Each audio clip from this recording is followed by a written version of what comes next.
우리 서로 다시 한번 인사하십시다. 사랑하고 축복합니다.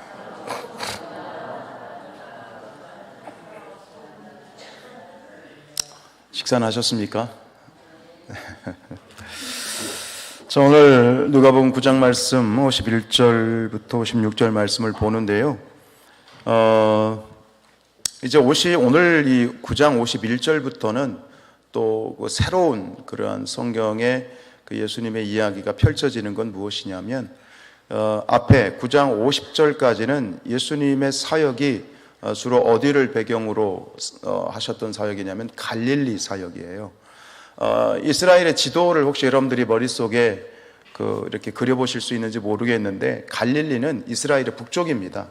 북쪽이고 예루살렘은 이스라엘의 중부 지역 되는데, 어쨌든 간 갈릴리 북쪽 사역에서 이제 예루살렘으로 내려가는, 그래서 오늘 9장 51절부터 19장까지 한 10장에 걸쳐서 이제 예수님께서 이제 갈릴리 사역을 마치시고 이제 예루살렘으로 가시는 과정이에요. 그래서 예루살렘에 가서 예수님께서 이제 입성하시는, 예루살렘에 입성하기 직전까지를 이제 그 기간이 얼마가 되냐면 6개월 정도 되거든요. 그러니까 오늘 9장 51절부터 19장까지는 갈릴리를 떠나서 예루살렘 그 성전에 입성하시기 직전까지 이야기, 즉 예수님의 마지막 일주일, 그죠? 마지막 일주일을 보내기 그 직전까지의 6개월의 예수님의 사역을 그리고 있다. 그 주요 지역은 어디냐면 남쪽 유대와 베레아 지역에서 사역하신 기록이다라는 것을 머릿속에 좀 기억을 하시고 말씀을 쭉 이제 함께 나누도록 할게요.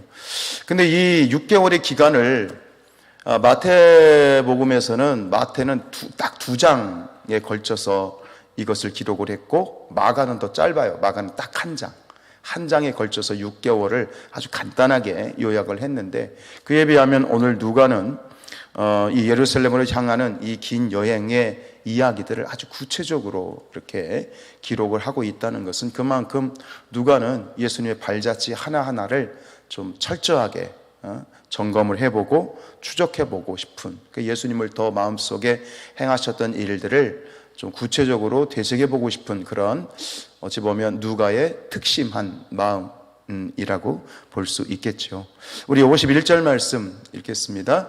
예수께서 승천하실 기약이 차감해 예루살렘을 향하여 올라가기로 굳게 결심하셨다.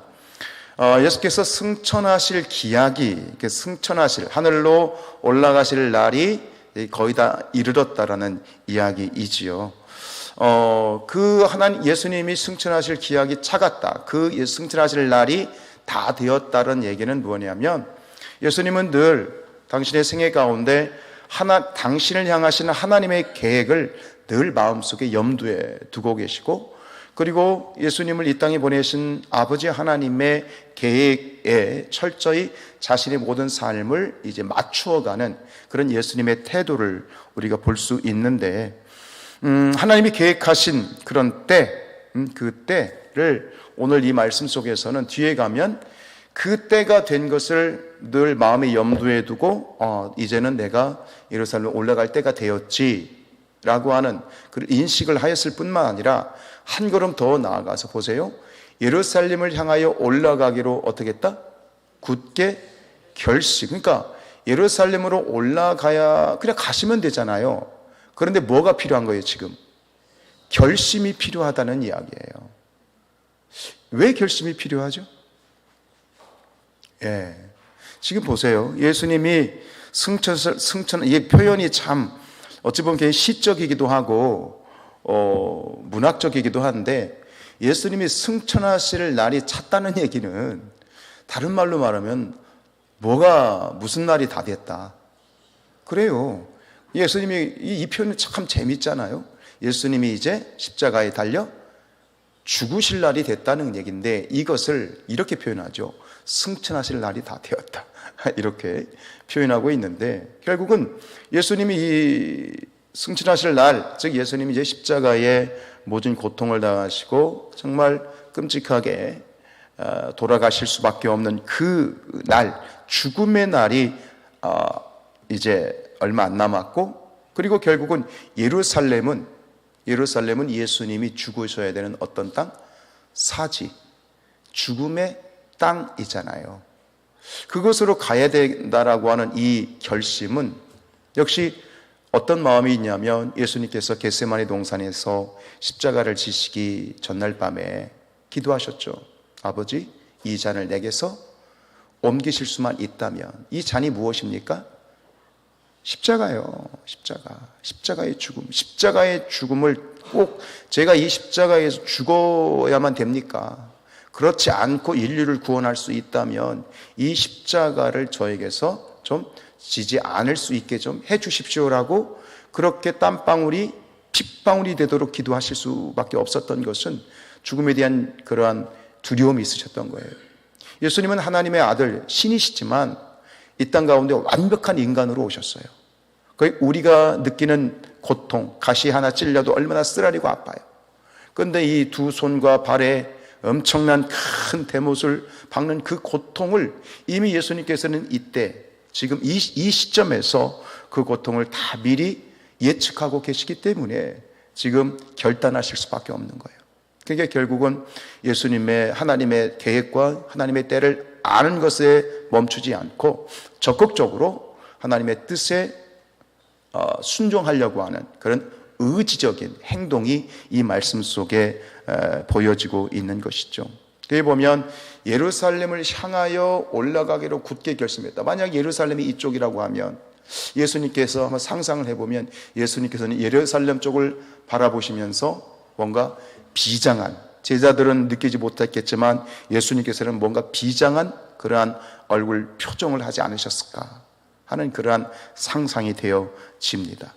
결국은 예수님은 뭐예요? 예루살렘으로 향하러 올라가기로, 다른 말로 말하면 예루살렘으로 가서 죽기로, 죽음의 땅으로, 이제 십자가를 져야 되는 그 땅으로 가기로 결정을 하고 굳게 결심하고 올라가시는 것 있죠.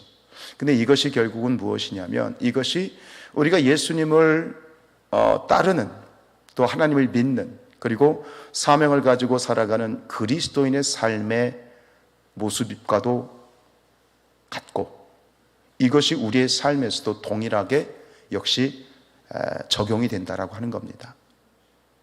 우리가 예수님을 따른다, 십자가를 지고 간다는 것은 바로 이 부분을 우리가 우리의 삶에 적용해 가는 것이죠. 인정하십니까? 네. 바울이 그래요. 이와 똑같은 그러한 일을 성경에서는 바울의 행적에서 찾아볼 수 있어요. 바울이 이제 그 전도 여행을 떠나죠. 사도행전 13장에 보면 1차, 2차, 3차, 그리고 전도 여행을 떠나는데 3차 전도 여행을 하고 돌아올 때 밀리도라는 섬에서 이제 에베소에 있는 장로님들을 초청을 해요. 그리고 거기서 작별 인사를 하는데, 자, 그 오는 길에서 거기서 있어진 대화인데, 결국은 이 3차 전도 여행을 마치고 돌아오는 길에 이제 예루살렘으로 가야 되거든요. 예루살렘으로 가는데 똑같아요. 지금 예수님도 어디로 가고 예루살렘으로 가시고, 바울도 어디로 가고 예루살렘으로 가게 되어지는데, 그런데 성령께서, 그리고 많은 은사를 받은 예언자들을 통해서 바울에게 말해요. 너 예루살렘에 가면 환난이 기다리고 있다, 핍박이 기다리고 있다, 죽음이 기다리고 있다 라는 이야기를 해요. 바울이 들었어요. 그럼 여러분들이라면 어떻게 하시겠어요? 바울을 볼게요. 사도행전 20장 22절부터 쭉 봅니다. 보라, 이제 나는 성령에 매여 예루살렘으로 가는데 거기서 무슨 일을 당할는지 알지 못하노라. 왜냐하면 이미 예언되었기 때문이죠. 23절입니다. 오직 성령이 각 성에서 내게 증언하여 결박과 환난이 나를 기다린다라고 많이 들었다. 그래서 성경의 기록에 보면 많은 예언을 하는, 예언의 은사를 받은 자들을 통해서 성령님의 또 말씀이 전해지는 것은, 또 예루살렘 가면 너 체포된다, 너 환난과 결박이 뭐예요? 결박, 체포된다, 체포될 것이고 환난, 어려움을 당하게 되고, 결국은 이제 로마에 가서 죽게 되는 거 아니에요? 그게 모든 것들이 예언되어져 있었어요. 다 알고 있었어요. 바울은 알고 있었어요. 그런데 바울의 고백은 이렇습니다. 24절, 내가 달려갈 길과 주 예수께 받은 사명 곧 하나님의 은혜의 복음을 증언하는 일을 마치려 하면은 나의 생명조차 조금도 귀한 것으로 여기지 아니하노라. 지금 예수님의 목적지와 사도 바울의 목적지가 똑같고, 그리고 기다리고 있는 상황이 똑같은데, 결국은 이 사도 바울의 생애는 예수님과 어쩌면 그렇게 똑 닮아 있는지. 그런데 여기에 플러스 우리의 삶도 사실은 이와 같습니다. 하나님의 계획 안에서 우리도 힘들고 어려운 길이지만, 크고 작은 목숨을 내놓는 그런 일이 아니다 할지라도 우리가 헌신하고 또 애쓰며 수고할 일들이 있을 때에 우리는 그것에 우리가 머뭇거리거나 주저하지 않고 아멘하여 믿음으로 돌파해 나가는 것, 직면하는 것, 그것이 우리의 신앙의 길이 아니겠습니까? 자, 이 결박과 환난, 오늘 이 예수님과 또 바울의 이야기를 보면서 그러면 도대체 이 결박과 환난, 심지어 죽음이 기다리고 있음에도 불구하고 그곳으로 달려갈 수 있었던 힘은 어디에 있을까? 여러 가지로 얘기할 수 있겠습니다만, 말씀을 묵상할 때 하나님이 주신 것은 무엇이냐면 표대를 향한 예수님의 고정된 시선, 그리고 바울의 고정된 시선이라고 하는 그런 깨달음을 주셨어요. 무엇이냐면 표대는 뭡니까? 목표하는 목적지이지요. 여러분, 예수님께서는 끊임없이 이 땅 가운데 삶 가운데 마지막 순간에도 예수님께서는 이 잔을 내게서 거두어 달라고 하나님께 간절히 기도하시지만, 그럼에도 불구하고 예수님의 마지막 그 표대, 목표점을 향한 예수님의 시선은 변함이 없으셨다고 생각합니다. 그럼 예수님의 마지막 표대는 어디였습니까? 갈보리였습니까? 아니죠. 예수님이 끊임없이 바라보셨던 그 표대, 예수님의 시선이 고정되었던 그곳은 어디입니까? 바로 하나님의 보좌, 하나님의 나라, 하나님 천국이었던 것이다 라고 하는 거예요. 히브리서 12장 2절입니다. 믿음의 주요 또 온전하게 하시는 이인 예수를 바라보자. 그는 그 앞에 있는 기쁨을 위하여 십자가를 참으사 부끄러움을 개의치 아니하시더니 어떻게 됐어요? 하나님 보좌 우편에 앉으셨던 거예요. 즉 예수님의 그 십자가의 길, 예수님의 모든 공생의 사역과 모든 사명의 길은 결국 마지막 종착역 그 표대, 목표점은 바로 하나님의 보좌, 천국이었고, 그것에 대한 예수님의 시선은 변함이 없이 그곳을 바라볼 때 좌로나 우로나 치우치지 않고 오직 그곳을 향하여 달려갈 때에 십자가도 가로막지 못했던 것이다. 그리고 그 천국에 무엇이 있었습니까? 그 앞에 뭐가 있어요? 기쁨이 있었다. 세상이 줄 수 없는 참된 가치, 예수님은 천국에 대한 그 가치를 인정을 하고 천국을 소망하고 천국을 끊임없이 바라보는 시선 고정이 있었다. 근데 이것은 역시 사도 바울도 마찬가지예요. 사도 바울도 보세요. 디모데후서 4장 6절입니다. 시작. 전제와 같이 내가 벌써 부어지고 나의 떠날 시각이 가까웠다. 전제가 뭐죠? 전제로 내가 부어졌다는 것은 내가 희생 제물이 되었다는 얘기예요. 내가 제물이 되어서 제사의 제물로 드려졌다라는 것, 죽음을 의미하는 것이죠. 그 전제라는 말이 뒤에 반복이 돼요. 나의 뭐할 시간? 떠날 시간은 뭐예요? 죽음을 얘기하는 겁니다. 여러분, 이 디모데후서는 성경에서 그 바울이 쓴 책이 모두 몇 권이죠? 13권입니다. 그 책이라고 얘기하지만 원래는 13권이 다 뭐죠? 바울이 쓴 편지입니다. 편지. 13편의 편지인데 그 13개의 편지 중 13권 중에 사도 바울이 마지막으로 쓴 그러한 글이 편지가 뭘까요? 이겁니다. 디모데후서입니다. 그러니까 디모데후서는 이 사도 바울이 순교하기 직전에 쓴 책이에요. 그러니까 이 딱 뉘앙스가 그런 뉘앙스가 나잖아요. 이제 나의 떠날 시간이 가까웠다. 마지막 그런 편지입니다. 디모데에게 보내는. 자, 7절입니다. 나는 선한 싸움을 싸우고 나의 달려갈 길을 마치고 믿음을 지켰으니 8절 이제 후로는 나를 위하여 의의 면류관이 예비되었으므로 주 곧 의로우신 재판장이 그날에 내게 주실 것이다. 그리고 우리에게 말씀합니다. 시작. 내게만 아니라 주의 나타나심을 사모하는 우리 성산교회 성도들에게도 마찬가지이다. 그러니 사도 바울은요, 어찌 보면 이 사도 바울이 당했던, 복음을 전하면서 당했던 수고와 환난은 예수님보다 더 심했어요. 그렇지 않습니까? 어마어마한 그런 시련과 죽을 고비가 엄청나게 많았어요. 그럼에도 불구하고 사도 바울이 그 모든 것을 돌파하고 마침내 여기 말씀처럼 선한 싸움을 다 싸우고 이제 나의 달려갈 길을 마친 그때 모든 것을 승리할 수 있었던 건 뭐죠? 이 사도 바울은 끊임없이 뭘 보고 있어요? 이제 하나님께 받을 무엇? 면류관, 상. 하나님 품에 안겼을 때 바울아 잘했다, 고맙다, 고생했다 하시면서 안아주시고 씌워주실 천국의 의의 면류관, 그것을 계속해서 바라봤기 때문에, 그것을 바라봤기 때문에 오늘 사도 바울이 이 모든 사역을 완성할 수 있었지 않았을까라는 그러한 마음이 들어요. 여러분, 우리도 마찬가지예요. 사도 바울이 이 의의 면류관이 예배되었음을 볼 수 있었던, 또 사도 바울에게는 특별한 경험이 있었잖아요. 고린도후서 12장에 가면 사도 바울이 기도할 때 어디에 갔다 왔죠? 3층천, 셋째 하늘. 그러니까 사실은 천국을 갔다 온 거예요. 그렇죠? 천국을 본 거예요. 그러니까 소망이 이게 사라질 수가 없는 거예요. 내가 천국을 갔다 왔는데, 근데 그것을 어떻게 외면할 수가 있어요? 예수님은 어디서부터 오신 분이에요? 천국에서 오신 분이잖아요.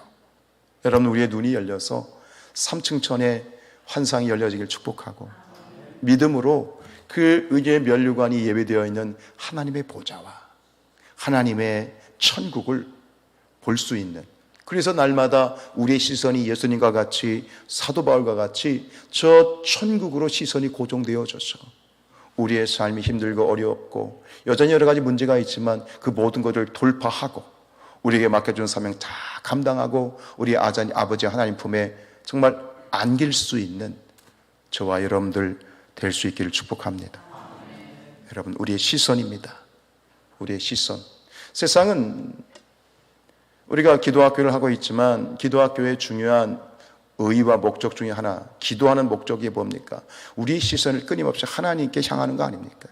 우리가 찬양을 하는 그런 찬양의 가사처럼 모든 시선을 주님께 드리고, 기도는 시선을 하나님께 드리는 것이고, 살아계신 하나님을 느낄 때 내 삶은 주의 역사가 되고 하나님이 일하기 시작하는 것.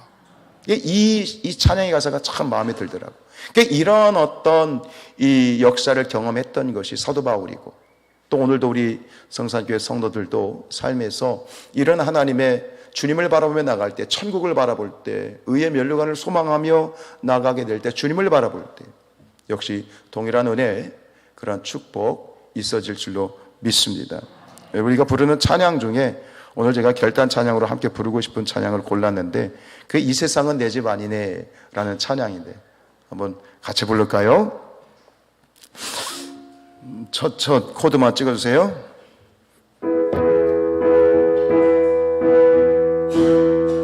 죄 많은 이 세상은 내 집 아니네, 내 모든 보안이 저 하늘에 있네, 저 천국 문을 열고 나를 부르네, 나는 이 세상에 정들 수 없도다, 오 주님 같은 친구 없도다, 저 천국 없으면 난 어떻게 하나, 저 천국 문을 열고 나를 부르네, 나는 이 세상에 정들, 다시 한번 죄 많은 이 세상은 내 집 아니네, 내 모든 보안은 저 하늘에 있네, 저 천국 문을 열고 나를 부르네. 나는 이 세상에 정들 수 없. 주님 같은 친구 없더라. 저 천국 없으면 난 어떻게 하나. 저 천국 문을 열고 나를 부르네. 나는 이 세상에 정들 수 없도다. 할렐루야. 어디서나 여러분 눈을 들어서 주님을 바라보십시다. 천국을 바라보십시다. 천국의 소망을 두고 천국의 보화를 쌓는 그런 우리 모두가 될 수 있기를 축복합니다. 그래야 이길 수 있습니다. 그래야 사명 감당할 수 있다는 것이죠. 우리 52절 읽을까요? 사자들을 앞서 보내심에 그들이 가서 예수를 준 사마리아인의 한 마을에 들어갔더니 이제 갈릴리를 떠나서 예루살렘으로, 즉 지도를 보면 북쪽에서 갈릴리에서 이제 예루살렘으로 내려오기 위해서는 중간에 거치는 땅이 있어요. 그 땅이 무슨 땅? 사마리아라는 땅입니다. 그래서 예수님께서는 이제 그 사마리아를 통과해서 이제 가실 생각으로 제자들을 미리 보내서 이제 유숙하실 곳을 찾았는데, 그런데 이 문제는 뭐냐면 이 그 사마리아 사람들하고 유대인들, 남쪽에는 유대인들의 관계, 배경을 알아야 되는데 서로 사이가 좋아요? 나빠요? 어떻게 아세요? 똑똑하시네. 이게 이 역사를 알아야 되는 건 뭐냐면 이 사마리아인들은 유대인들의 입장에서 보면 잡종이에요. 그러니까 이 유대인들은 혈통을 굉장히 중요하게 여기잖아요. 순수한 종교적인 혈통, 유대교, 유대인, 피를 굉장히 소중하게 여기는데, 이제 아수르를 넘어서 이제 바벨론 포로기에 이 북쪽에 있는 사마리아 땅에 있는 사람들이 이제 이방인들과 서로 섞여버린 거예요, 피가. 그래서 이제 혼혈로 살아가게 되고, 그리고 이제 바벨론의 포로를 마치고 유대인들이 돌아왔을 때 이제 스룹바벨을 통해서 성전이, 그죠? 느헤미야를 통해서 성벽이 재건되잖아요. 그때 이제 북쪽에 있던 이 사마리아 사람들이 야, 우리도 도와줄게 이렇게 나온 거예요. 그럼 어떻게 해야 돼요? 예? 그래, 도와줘 해야 되잖아요. 아이, 고맙다. 근데 그거를 받아들였어요? 거절했어요? 거절했어요. 왜? 너희는 뭐야? 잡종이라 이거예요. 너희는 우리 유대의 순수한 하나님의 백성이 아니야. 이렇게 거절을 해가지고 그때부터 이게 사이가 완전히 물과 기름처럼, 개와 고양이처럼 서로 아주 반목하는 그러한 어떤 배경하에 있었어요. 자, 근데 그럼에도 불구하고 예수님께서는 이제 그 사마리아를 통과를 지금 하려고 하시는 거잖아요. 거의 불상사가 생기는 거죠. 53절입니다. 예수께서 예루살렘을 향하여 가시기 때문에 그들이 받아들이지 아니하는지라. 그들이, 이 사마리아 사람들이 받아들여? 아니요. 예수님을 배척했죠. 왜? 여기 이유가 나와요. 예수께서 어디로?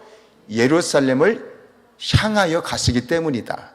이게 무슨 얘기냐면 북쪽에 이제 갈릴리가 있고, 그래서 사람들은 사마리아를 통과하지 않고 요단강 동편으로 돌아서 이제 이렇게 대부분 이제 다녔는데, 그런데 이제 이 갈릴리에서 내려오는 유대인들은 지금 어디로 가려고 하는 거예요?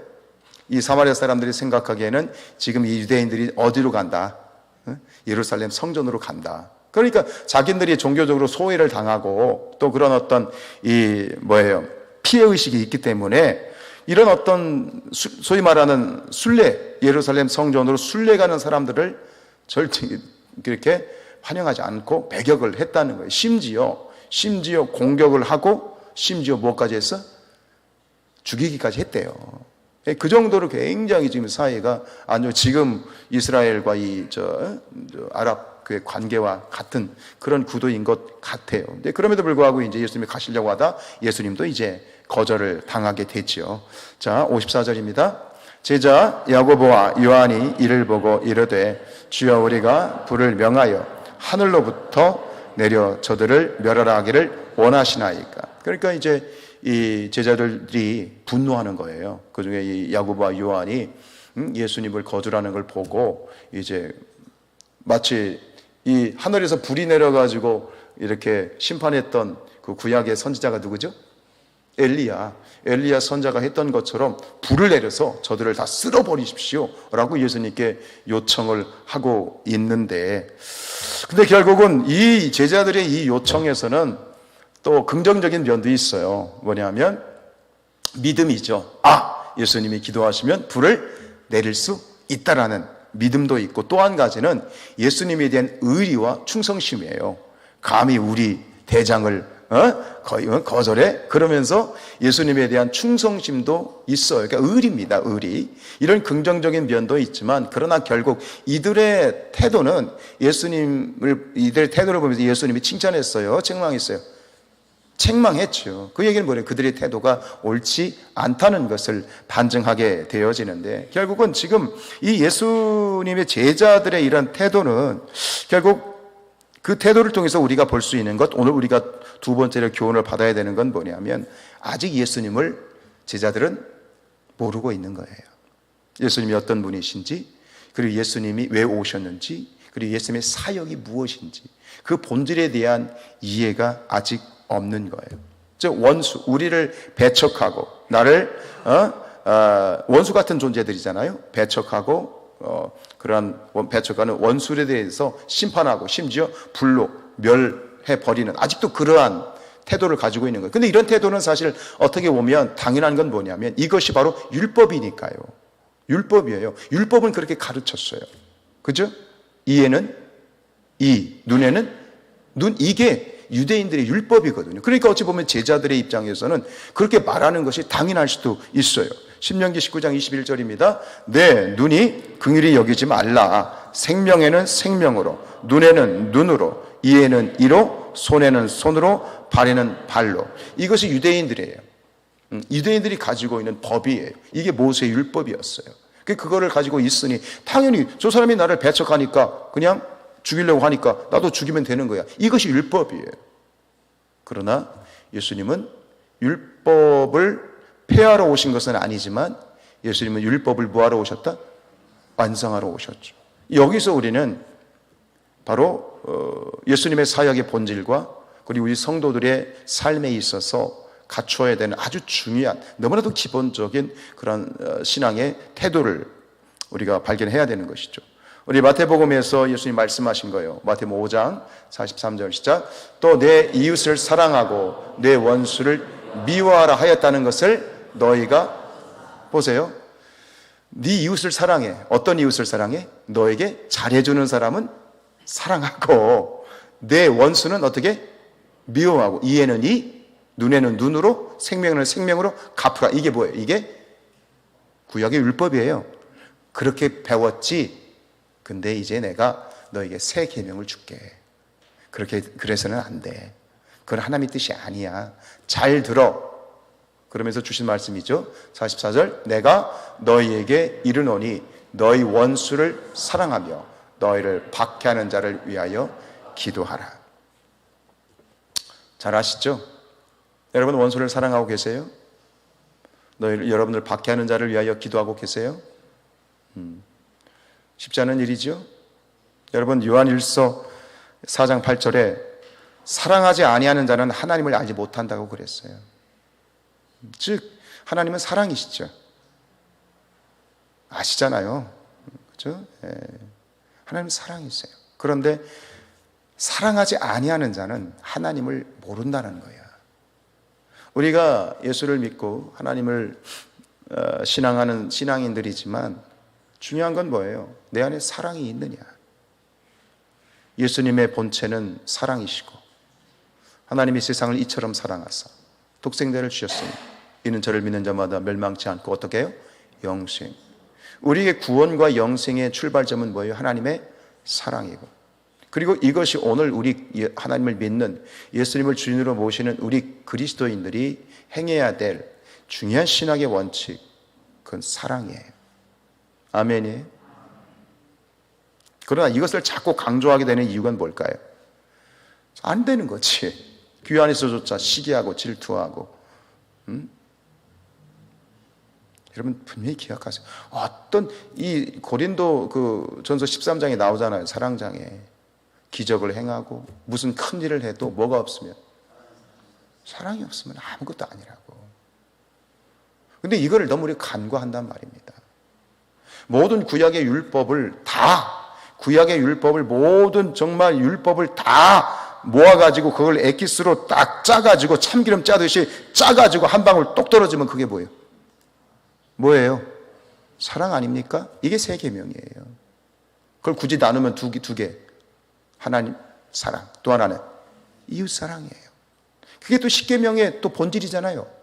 1계명부터 4계명은 누구 사랑? 하나님 사랑. 5계명부터 10계명은 이웃 사랑이에요. 이미 다 나와 있는 거를 예수님이 정리를 하셨을 뿐인데 아직 제자들은 이거를 모르는 거죠. 지금 2년 반 동안 예수님과 함께 동고동락했음에도 불구하고 이들은 예수님의 본질을 모르고 있는 거예요. 여러분 오늘 말씀 이게 성경을 한번 보시면 여러분들 지금 밑에 55절 끝에 뭐 숫자 써 있죠? 뭐라고 써 있어요? 1 써 있죠. 지금 이 55절과 56절에는 원래 성경의 원문에는 이대로 되어 있는데 이후에 사본에 보면 추가되어져 있는, 그러니까 이후에 원문 이후에 이제 필사된 성경 중에는 밑에 있는 이 주석이 들어가 있어요. 참고할 만해요. 한번 읽어볼까요? 여러분 성경에 나와 있죠? 그죠? 이르시되 시작. 이르시되 너희는 무슨 정신으로 말하는지 모르는구나. 인자는 사람의 생명을 멸망시키러 온 것이 아니요 구원하러 왔노라 하시고. 그죠? 그러니까 예수님이 55절에 보면 꾸짖으셨어요. 야 이것들아, 너 정신 똑바로 차려 이것들아. 그러면서 이 말씀을 딱 해도 될 것 같아, 그지? 정신 차려. 지금 니들이 무슨 정신으로 말하는지 너희들도 모르는구나. 그러면서 인자는 사람의 생명을 멸망시키러 온 게 아니야. 니들처럼 하늘에서 불을 내려가지고 죽여버리려고 온 게 아니야. 내가 온 것은 뭐하러 온 것이야? 구원이 뭐예요? 살리러 온 거야, 이 녀석들아. 제발 똑바로 정신 차리고 알아. 유념해. 이 말씀이에요. 근데 이것은 결국 요한복음에 가면 요한복음 12장에서 그대로 말씀하세요. 요한복음 12장 시작. 사람이 내 말을 듣고 지키지 아니할지라도 내가 그를 심판하지 아니하노라. 내가 온 것은 세상을 심판하려 함이 아니요 세상을 구원하려. 세상을 구원한다는 게 뭐예요? 살리려고 왔다. 자, 오늘 말씀을 정리하죠. 예수님께서는 세상을 살리려고 오셨어요. 잃어버린 자를 찾아서 구원하러 살리려고 오셨고요. 그렇다면 우리가 우리의 주님이라고 부르는 예수님이 이렇게 하셨다면 역시도 우리 예수님을 따르는 우리도 어떤 사람들이 되어야 됩니까? 세상을 살리는 사람이 되어야 됩니다. 사랑하는 우리 성산교회 성도들이요, 살리는 사람이 되십시오. 살리는 사람이 되십시오. 이게 사명입니다. 사명인데 제가 정치 얘기는 안 하지만 잠깐 그냥 이 상황을 보면서 너무 답답해서 한 말씀 드리면, 여러분 정치의 생리는 뭐냐면 저 사람을 죽여야, 상대를 죽여야 내가 사는 거예요. 그렇죠? 이게 정치의 생리입니다. 근데 믿는 자들이 그 정치에 부안해동하여서 우파니 좌파니 여당이니 야당이니 거기에 휩쓸려서 함께 부안해동하는 것은 하나님의 뜻이 아닙니다. 우리는 우파 좌파가 아니라 예수파가 돼야 돼요.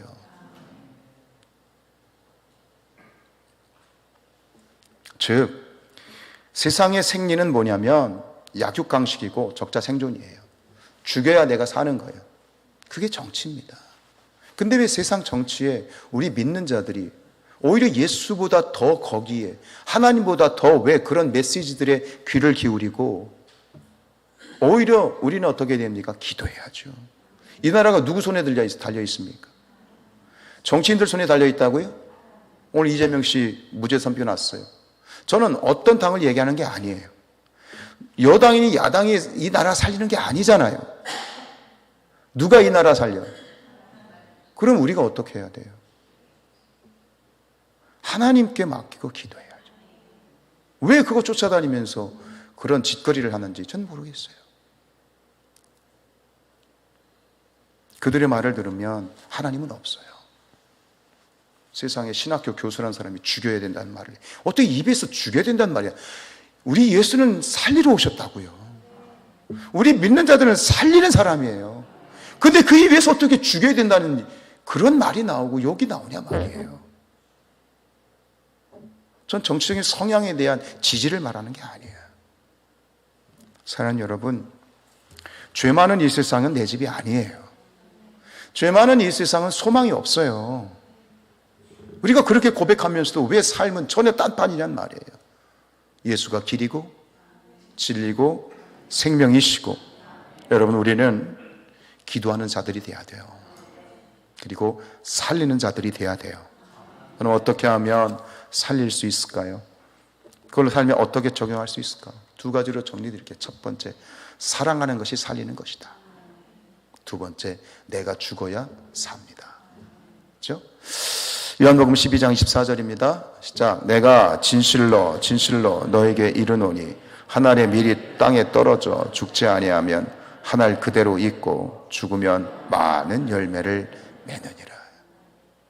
여러분, 저와 여러분이 이 땅을 살리는 사람들이 되기를 원합니다.